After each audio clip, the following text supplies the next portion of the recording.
Hello, everybody. It's great to be here. My name is Barb MacLean, and I'm the Executive Director of the Family Caregivers Network, rebranding to Family Caregivers of British Columbia. I am delighted to introduce, who will be speaking first? Will it be you, Sue? Okay, Sue Levkoff, Director of SmartSTATE, SeniorSMART, Center of Economic Excellence, Endowed Chair in Community and Social Support for Smart Home at University of South Carolina. Welcome. Before you do speak, I'll just set the stage here today. If I have the liberty to do so, I'm aware of the time. And I know that we were going to maybe have 3 speakers and it's down to 2, so that we might adjust the time accordingly and be back on track to end at 5:30 as scheduled. How does that sound? Okay, I'm on it. All right, Sue. Please. Thank you. Thank you very much. So the topic of my talk is, well, it says it's a self-directed online training program for Chinese and Latino dementia family caregivers. In actuality, that's the most recent project we're working on. I'm going to talk about kind of the history of how we've gotten to that particular point. And whenever I talk about dementia, which I talk a lot about because I do a lot of research in this area, I have to show this slide because it's very important to me why this topic is important to me. And it's because my dad, as I'm sure there are many of you here in this audience, have had the experience of having a loved one have for many years suffering with this dreaded disease. And this is my daughter, who's now 26 years old. So this is an important slide for me. Brings it all home. So I thought that I would first just look at the literature in Canada, see what are the Canadian challenges related to dementia, the same as they are in the US. The numbers of Canadians living with dementia is rising sharply. It's going to double from 2011 to 2031. And with that doubling, there's the shift in institutionalized care to home care, which we're all experiencing. And with that comes an increased demand on informal family caregivers to provide care. As we've seen in one of the earlier talks, less than, so few percentage of people are living in long-term care institutions. And for those with dementia, it's very much at the end of life. So there's increased pressures on family caregivers. And again, this is not specifically family caregivers, but in terms of caregiving, they're from 444 million unpaid hours a year of caregiving in 2011 to 1.2 billion projected for 2040. So we're talking about a lot of unpaid hours of informal family caregivers providing care. Again, that's not all for dementia. So what can be done? Again, I went to Canada, and I was actually familiar with this because I taught at the, in Fredericton, I was familiar with this, The Rising Tide, the Impact of Dementia on Canadian Society, that was published in 2010. And Bill Kearns and I were talking about how in Canada, when there's a problem, y'all are very organized. I mean, there's this fabulous report that I'm sure that those of you who are in the field of dementia, dementia caregiving, I'm sure you're very familiar with it because it's divided up into the different provinces, and it's really quite remarkable. There's like a 4-pronged plan. One is prevention, and that's because we know that the one real evidence base for preventing dementia or slowing cognitive decline is physical activity. So that's one prong of this strategy. The other is like a lifestyle intervention that is being implemented to delay dementia onset, which includes more than physical activity, diet, and other things. The third is providing support, caregiver skill building and support program, and that's in bold because that's what I'm going to be talking about today. And the fourth is a system navigator program. And somebody from Philadelphia talked about his fantasy system navigator program earlier today, which I thought was really interesting because it fits into this overall plan that the government has put in place for dementia. So what are the challenges for family caregivers? We know what the challenges are. Caregivers are busy managing activities of daily living, the instrumental activities of daily living, managing behavioral disturbances, providing companionship or supervision. What are the challenges? We've talked about this. Incredible social isolation. Difficulties, the challenges to work-life balance, having time to do it all. And the lack of skills to do the care that they need to do for their loved one with dementia. And what are the consequences to this? Increased depression, This kind of stress impacts the immune system, increasing risk for all kinds of chronic diseases. And also there's been research by folks in the States, Richard Schultz from several years ago, showing increased mortality among caregivers than a matched group of people who are not caregivers. So this has real consequences. And what do caregivers need? Knowledge, support, and skills to provide the care that they want to give. So what are the types of caregiver training interventions? It's, you know, the work that I'm talking about has been going on for we've done this for about 8 years. And initially, it was focusing on providing education, giving information to people to help them care for their loved ones with dementia. Then, and that was internet-based. All kinds of interventions, you know, are available on the web. We were very concerned that some of the information being given out was not accurate, so that's why we actually, and because most of my research, as I said before, is focusing on ethnic minority populations, where it was even more difficult to get culturally sensitive information that was congruent with the individual's culture and beliefs and values. That's why our focus has been on developing these projects for different ethnic minority groups. But so first it was all online and it was information. And then, as people have talked about, social media became the thing. And we also had, just like Robert, you were talking about, we also had a discussion board, went like this. So then we went to having Facebook. So I'm gonna talk about that. So the other thing we need, so caregivers need, is social support, again, because of those the consequences that I talked about in the last slide. And thirdly, what they need is the skills, to develop the skills so that they can provide the care. So this is our Latino website for dementia caregivers. And again, the focus of this was on advancing knowledge. We had 5 different people. We had caregivers, you know, we had a spouse, we had a child, we had a male spouse, we also had a formal caregiver as well, because a lot of the people kind of doing home care, we thought would want to have access to information like this also. So this was our online community. This was just our website. But then we also had a Facebook community, and here's where we provided support. And just like Robert, you were talking about with y'all's site, what we were so unbelievably shocked by is, you know, this was funded with, you know, federal dollars for the US, but we had people from all over the world. We had people, you know, sharing stories from Spain to Puerto Rico to Colombia to, and it's really quite remarkable to see that kind of sharing happening. And I'm not just talking, I'm talking about pouring out of sharing and really, you know, amazing stories, which I can't tell you about or read because I don't read Spanish.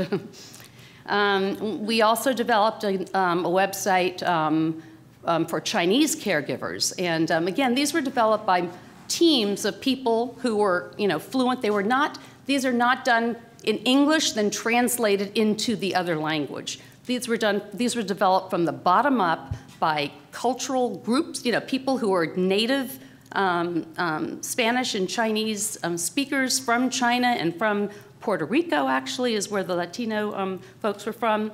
And we thought that was very important because we really didn't want to, you know, we'd seen in the field and online websites that would be, you know, the exact mirror of the one in English. You know, here's the mirror of it in the other language. And, you know, to really be culturally competent, you really needed to use the colors, you needed to use the language, you know, it had to have a different feel. So we thought that was very, very important.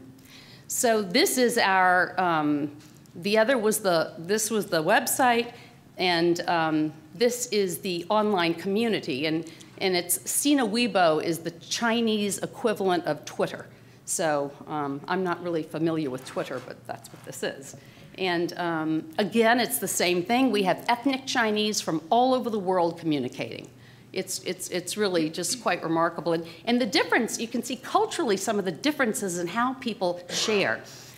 With the Latino sharing, it was very emotional, talking about the struggles and how we can help each other through this long struggle, help each other through. Whereas with the Chinese, it was very much focused on giving feedback about what worked and what didn't work, and medications that how they got their loved ones to take medications when it was difficult. So it's just different kinds of sharing, which as a researcher we thought would was just extremely interesting to us. So then what we did was, so we went from providing information only, and then we realized there was a need for, now that we had social media and people were not using our discussion board like yours for the online sharing and support, then social media came out, so then we moved to Facebook and Chinese Twitter. So then we went and we analyzed, and again, we're focusing on the Chinese group here, we've analyzed the Weibo dialogues and other needs assessment through focus groups, because we want to say, well, what do they need now? What do you need now? And again, it's not a lot because China's so huge, but we have about 5,000 followers on in our Weibo online community, which it's not a lot, but it is a lot. I mean, it is, it's quite active actually. So we analyzed these Weibo dialogues, and there really was a real demand for how can they improve their care skills. And again, there was great variation in what people knew and what they needed to know, because as you know, the progression of dementia, things change, you need new skills, and you need to keep learning new skills to be able to keep providing care. We also knew that we needed to make the training courses more engaging so that the caregiver would be motivated to learn through the training materials that we had developed. How do we get them to come back? We came up with a self-directed learning framework. And again, it's so nice because kind of what you've heard today, I think we are all, there are some common themes and common elements that have come through all of these, talks, I think, which has been, I think, very, it's good to know that we're coming from very different spaces, looking at very different subjects, but at the same time, there's some elements that are common across us all. So anyway, so the move again is to move from this one-size-fits-all education. People go to a training and they sit through a 6-hour, 4-hour, 2-hour, which no dementia caregivers can do anyway because they can't leave for that long. But to sit for something like that versus a customization of the educational content that meets the unique needs of individual caregivers. Again, given the progressive nature of the dementia, it can meet all of those varying needs as they change. The varying experiences and capabilities of caregivers from various walks of life, and is again sensitive to cultural beliefs and values. We also wanted to move from a passive learning approach to having caregivers actively participate in the learning process, to say what they need to learn, instead of, again, just going through, okay, well, these are the 7 things that you need to know. People know what they need to know. You can ask them what they need to know, and you can give it to them, and that need is going to change over time, and they can then tell you what it changes. We also thought we needed to move from a generic end of training evaluation to an ongoing evaluation as you're providing the training that allows learners to monitor their own learning process based on personalized feedback. And that's something that we know from behavioral change theory, is that when people monitor whatever they're monitoring, their Fitbit data, it keeps them engaged. So it's borrowing from that.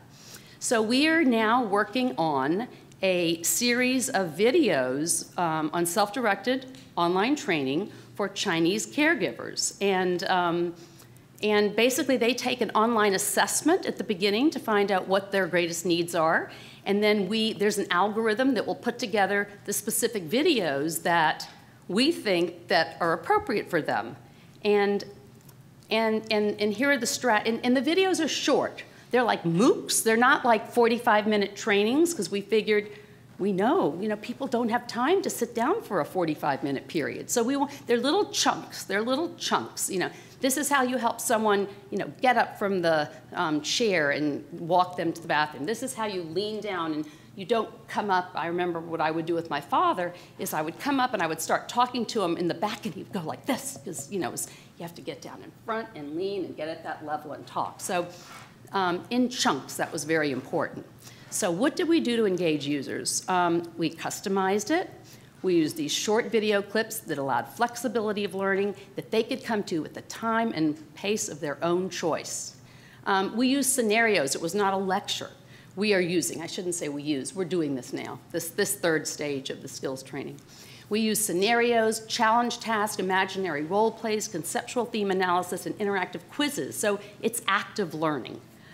We have a function that allows learners to track progress in their learning.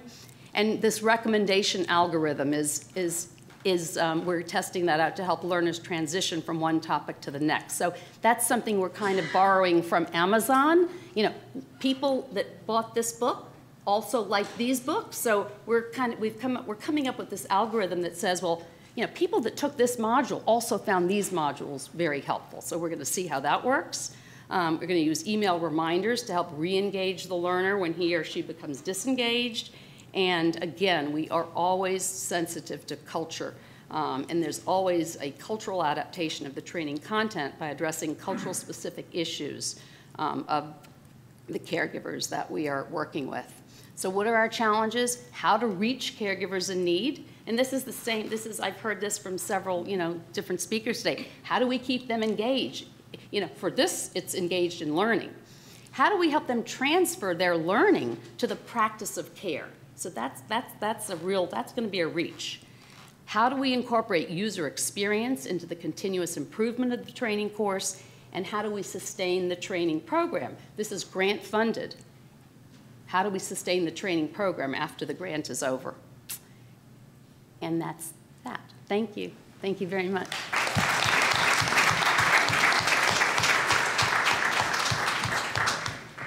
Thank you very much, Sue. I'm thinking that as a result of your presentation today, you might have increased web traffic in those two languages. I hope so. So I certainly, please pass it around. if that's okay, I mean, and certainly in Canada for those two yes. communities, nothing like that exists. Oh, no. So wonderful. Please. And also we have a website for older, well, that's a whole nother. A whole nother topic. I'll talk to you. 'Cause it's on- Thank you, Sue.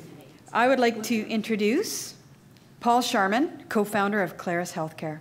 And he's going to be talking about the Claris Companion, a communication and monitoring system for caregivers and seniors living on their own. Paul?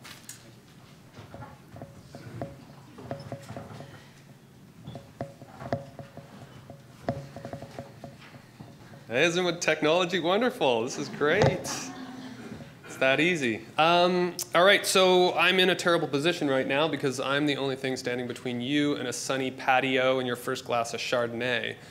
So I'll try to keep this relatively short. One of 95 slides. Here we go. So at Claris Healthcare, we started 3 years ago developing a solution. And really what we're trying to do is engage older adults to prevent social isolation. So we want to engage them socially, but also provide an ability to manage their own care. As well as we want to be able to provide peace of mind for caregivers. And so how do we do that? So we've created a Claris platform. It's a software platform, and it's for families and caregivers, and allows them to easily connect to seniors. And older seniors are typically who we're targeting. Older seniors that don't normally use technology.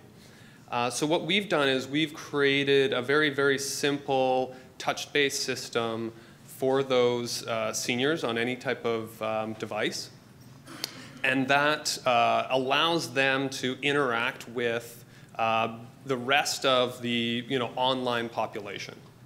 So we're basically taking the complexity of managing a online device, a computer, a tablet, and we're moving that complexity to a remote website that allows caregivers and family that are more comfortable using technology to configure that system for the seniors, and giving a lot of powerful data for those caregivers.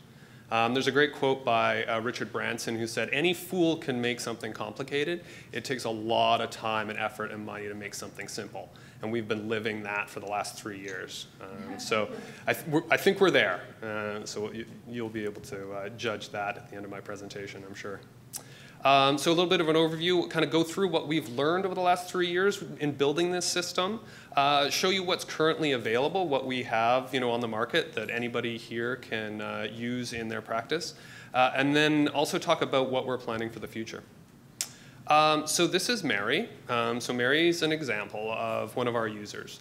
87 years old, recently widowed. She lives at home, and her family lives 3 hours away. She's not a computer user, so her only connection really is the telephone. And her family, you know what? They don't pick up the telephone anymore. Everybody's texting, emailing, sharing photos on Facebook, and they have to set aside an hour to talk to Mary.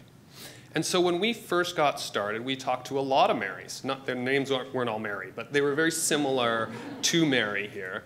And what we found out was, yeah, they were socially isolated. They didn't have the connections online that everybody else did. They didn't have the access to care. And so what we said is, here you go. This is, we're going to build the system, and it's going to be fantastic, and it's going to be healthcare driven, and you can do video calling with caregivers, and fall detection monitors, and med reminders, and exercise and wellness surveys, and vital monitoring. Isn't this going to be great? And so every senior that we talked to said, that is fantastic. You guys have done it. I know lots of seniors kind of like me that need something like this. I just don't need anything like this. And we talked to a lot of seniors, and everybody said some version of this. So we're like, where are these seniors that do need this, but they're, obviously we're not reaching them. So what we really figured out was, hey, don't just provide me a healthcare tool. I need some personal benefit as a senior. I want some engagement point. I want to be entertained. I need connections with family and loved ones. So provide some social interaction. So we said, okay, so we went back to the drawing board, and we integrated all the social functionality. So really a lot of picture sharing. And so with the Claris Companion platform, people can text, email, upload photos, and those get stored on the device into a photo album. Everything's done automatically, so people don't have to worry about JPEG formats and downloading zip files and all that kind of stuff. And then once you've got people engaged on the platform, well, we can bring along the healthcare content. We can turn that on at a later time. We know you don't need that, but let's just put on a medication reminder here or there. And that's a really great way of engaging older seniors that are a little bit resistant to technology, is get them hooked socially, and then you can bring along the rest of the care information. So what we've done is we've developed a number of different devices for those older seniors. And when I talk about older seniors, I'm really talking about like 86-year-old. Our average age of user right now is 86. Some well into their 90s with MCI, early stage dementia. So we are getting a lot of really great feedback and positive reactions from those users. This is not, wouldn't it be great if we could get older seniors to use technology like this? We're actually doing it. And so what we've done is we've kind of taken the platform, the software application for them, and we put it on a number of different devices. So for your more active senior that's already got a tablet that wants to watch Netflix on that tablet and open up Facebook apps, we can put the Claris Companion app on there as well. For people that are kind of in the middle, we've got a desktop telephone that does captioning of calls and amplified for people with hearing impairment. Now they can get their email, text messages, photos, videos, all on that desktop phone as well. That's a familiar format for seniors to use, is the phone. And then we've got Claris Companion, a specific hardware platform that we've developed ourselves. Made out of bamboo. It looks quite lovely on a kitchen counter. It fits really well into an older senior's home. And we've taken care of all those little details, like plugging in a USB cable. Well, that becomes really, really, really hard, even for me, and it becomes extremely hard for older seniors with dexterity issues, with arthritis. So our system, it's got magnets that align it automatically to a stand on a charger. It's easy. You don't have to worry about the charging, but it can be mobile as well. So we've taken all of these different features and functionality, video calling with care providers and as well as family, medication reminders, all this stuff pops up on the device in the senior's home. They don't need to launch apps, enter in passwords, look stuff up. It just all appears and gets pushed to them. And then they can interact, and information can go back to the caregivers. We've got activity monitoring, step counting through additional devices, call me requests, instructional videos can be uploaded. We've really taken the whole package of stuff and made it really, really easy for people to use on that device. So that's that's Mary's perspective. Well, what about Mary's family? I mean, they're worried about her living on her own, but they're busy with their own careers. The sandwich generation, they got children of their own. And they communicate using text message, email, and Facebook. And they just want to make it easier to communicate with Mary as well in that same way that they communicate with everybody else. Mary's care team, there's a great looking care team. They want to ensure Mary's compliant with her medication and her care protocols. They want to make sure that she's getting the right information. And that's really, really difficult if Mary's only using a telephone. It makes it a lot easier if Mary's got a Claris companion device in her home where they can push that information and they can get alerts back whether or not she's missed a medication reminder. And they also want better data. So they want to know a good picture of Mary's care and what's happening there. So this is the website that care providers and family members log on to. And so we've built this out so that people can get that information on how Mary's doing. She's got a lot of red here, so she's missed a bunch of surveys and some medication reminders, but she's also done the green stuff, which is fantastic. So you can get a snapshot view of how Mary is interacting with the device and what her ADLs are like. Along the left-hand side, we've got all the functionality. We can turn on and off remotely from this website all of the buttons on Mary's device. So we can start her off with no buttons on the device. It's just a digital picture frame. Don't worry about it. And then as Mary gets more confident with the technology, we can then turn on the functionality. So instead of giving her an iPad where it's got a billion apps on it, go nuts, get into the settings, and probably something might go wrong and she might get frustrated, we can just start very simply and go from there. So for the enterprise, this is not just a consumer. Most of our current customers are just consumers, family members that have bought this for a loved one. But we've now just made a lot of changes to the platform so that it's more for organizations now. So you can manage groups of people. So home care operators can use this as a virtual home care platform, video calling, medication reminders, gathering that information and reporting on it. Providing visibility to the family at what's going on with that care, all through this one portal. Nonprofits, we're working with the Australian Red Cross, a few in the US. We've got devices in Finland as well. So all around the world, people can use this and connect to their family all around the world. Retirement communities as well can use this to engage their residents and ask them, do you want to come on the bus trip? Boom, that can go out to all the devices in the room, get feedback from that, and be able to communicate better with people that might be a little bit more isolated in those communities.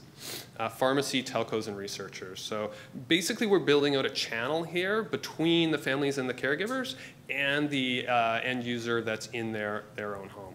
And anything you can put through that channel and gather information on it. So this is an actual quote from some of our users, and we get this fantastic feedback from both families and end users. She says, you can't imagine how our lives have changed since one of my children gave me a Claris companion. It's the most amazing thing. It's so easy, and you should advertise more. So thanks, that's why I'm here, actually. So. So we've built out this platform. We're connecting the families and the caregivers and the seniors. We're starting to gather more information from those seniors. We've got the PERS pendant that also does step counting and fall detection. And so you can start to gauge people's activity. We're looking at the Microsoft Band as well for heart rate and blood pressure and gathering that information into the system. And one thing I should mention is if you're trying to, we're all talking about technology and seniors. If you're really trying to get seniors to use technology, ensure there's at least one benefit for them, directly for them, in using that technology, and it's going to make it a lot easier to get all of the other things that you want for that technology from them. So. That's just a key. So like when we want to gather like step tracking, we're using this PERS pendant because seniors, okay, well I recognize as a senior that if I fall I want to be able to push this button. That's a safety issue for me, but oh by the way it does also activity monitor so we can see how active you are during the day. That's a benefit for the caregivers. So we're ensuring compliance over here on the senior side, and then we're gathering data for the caregivers. So right now our data kind of looks like this. You know, we've got all these data points. We're generating alerts on missed medication reminders, or, you know, missed check-ins and wellness surveys. We're gathering all this data, but it's kind of it's a bit disparate. So what I'm really excited about in the next couple of months is taking a look at all of those data points and seeing if we can apply some algorithm to those data, make it more intelligent, and roll it up into one number, one kind of, you know, we're calling it the status change green dot. So can we provide caregivers a really good snapshot of the well-being of somebody in their own home, and then trend that over time so that you can start to see changes in their well-being. And if you are starting to see those changes, then being able to take proactive action. So we're really excited about those upcoming features. So that's it. Hopefully, thank you. Thank you. And if anybody wants to see a demo, we've got the whole software package and devices and everything like that over there, so you can check it out. Enjoy your Chardonnay, everyone. Thank you, Paul. So this is the time, if anybody has some questions for Sue or for Paul about their two presentations. Smart. I, being from the Family Caregivers Network, Family Caregivers British Columbia, what's really apparent to us is that every second phone call, or more than that, 2 out of 3 actually, are family caregivers concerned about caring from away, whether it's 3 hours, 1 hour, or across the country or in the US. It is a huge concern, and it's about peace of mind. And when we think about some of the tools and resources that technology is providing with us, it's overwhelming, and there's an incredible explosion of what's available. So our hope is that we can start collecting and capturing, probably based on our website, is an inventory or resource touch point, so that we can capture what's going on out there for families, so that it would help reduce their search, because it's incredible. So congratulations to both of you for the work that you're doing. I have a question for you, Paul. The wellness trending, how far off again is that? Because that sets you apart from my experience of what's going on out there. So we're looking at probably releasing that in the next couple months. Use the mic. Yeah. Can you? Oh, sorry. Ooh. Sorry. Can you hear me now? Yeah. So we're looking at the really aggregating a lot of the data. Like, we already have wellness surveys in the platform, so you can see, you know, whether or not somebody is feeling better or worse. But those are that's just one data point. We want to be able to aggregate a whole bunch of data and then make smart decisions on, you know, if they miss a medication reminder every once in a while, that's not a big deal. But if you start to see a trend over time, plus their step count is going down, plus something else, you know, they're not writing as many messages to their friends and family, okay, well, that's a negative trend. And so gathering up all of those different points and displaying it kind of as a one status change kind of number, that's what we're working on right now. And I think it's going to be really, really exciting. I just want to add how terrific it is, because what you described responds to one of the questions that someone asked earlier about why are we doing things individually? Why aren't we integrating all of this? And you're going to be integrating it, which is really quite terrific. It was one other thought I had, but my memory escapes me. But it was we can come back to you. But it was another thing that you were doing, which is really good. Curious about what you're all thinking about when you think technology, family caregivers, solutions, the senior who might say, I don't need this, but you as a family caregiver are saying, actually you do, I need it for peace of mind. And there's some tension there. There's some potential family conflict. What do you think about that? Whose choices are honored? Where does the risk-benefit analysis come in? How are we going to navigate that as a society? What's good for me might not be your preference or your choice, but yeah, some good conversations to think about there. Yeah. Sue? I think that we did this with my father, because, you know, at some point you have to, you know, with someone who has dementia, you know, there comes a point where they can't drive anymore. I mean, you know, you have to take the keys away. And that's difficult, and that's really, I think that's actually one of the hardest challenges, because that's really people's independence. It's, I mean, I think that's really hard. But I think that what works is to say, you know, if you want to it's really do something for me. I love you. This is something that's going to really help me and make me feel more comfortable. And I do think that, there is something there that is, that's real, that, you know, people would be are willing to do something for a child because it's going to make them feel better. I mean, I actually, you know, we witnessed that, as difficult as it is and as difficult as it was. My dad, he was willing to do it because, you know, he knew that we had this, this incredible love for him, and you know, he was willing to do it. So I guess it wasn't like we had cameras. I don't think he would have been willing to have cameras in the room watching him, you know, get up. And I don't think, you know, there are limits to what people are willing to do. But then again, as the caregiver, you have to give some, and hopefully the person that you love, that you're hoping to provide care for, will give some and come to some kind of solution. Yeah, and you touched on a topic that's going to be presented on tomorrow by a panel. It is called surveillance. Yeah, it's a big issue. Yeah, so it's a big issue. So look forward to that tomorrow. It's an issue. I saw one hand, and you had a comment. So Paul was going to respond. Please come to the mic if you have a question or comment. Yeah, over to Paul. We've got kind of two perspectives on exactly what you were talking about. You know, right now, the current generation of older seniors, they're incredibly selfless. So if you come to them with like a Claris companion and say, you know, this is for you, they'll say, well, I don't need anything like that. I don't need anything like that. But if you can approach it as, well, this actually helps me because I'm texting and emailing and sending all, that's how the way that I communicate. And it makes it a lot easier for me to communicate with you in that way. People become way more accepting of the technology if you phrase it like that. And we've seen a lot of acceptance that way. And then the other thing is just reiterating on the point, you know, find a benefit directly for that older senior in whatever you're doing. So there's a ton of sensors and bed sensors and, you know, video cameras, and all of those things we haven't integrated because we can't find a clear benefit from the senior's perspective. But, you know, there's the Nest smoke alarm. Well, you need a smoke alarm.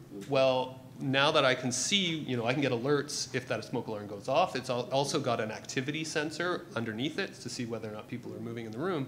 Okay, well, that makes sense because it's a lot easier as a caregiver to have that conversation with your loved one because they need a smoke alarm. And so that's the way that you can kind of introduce the technology.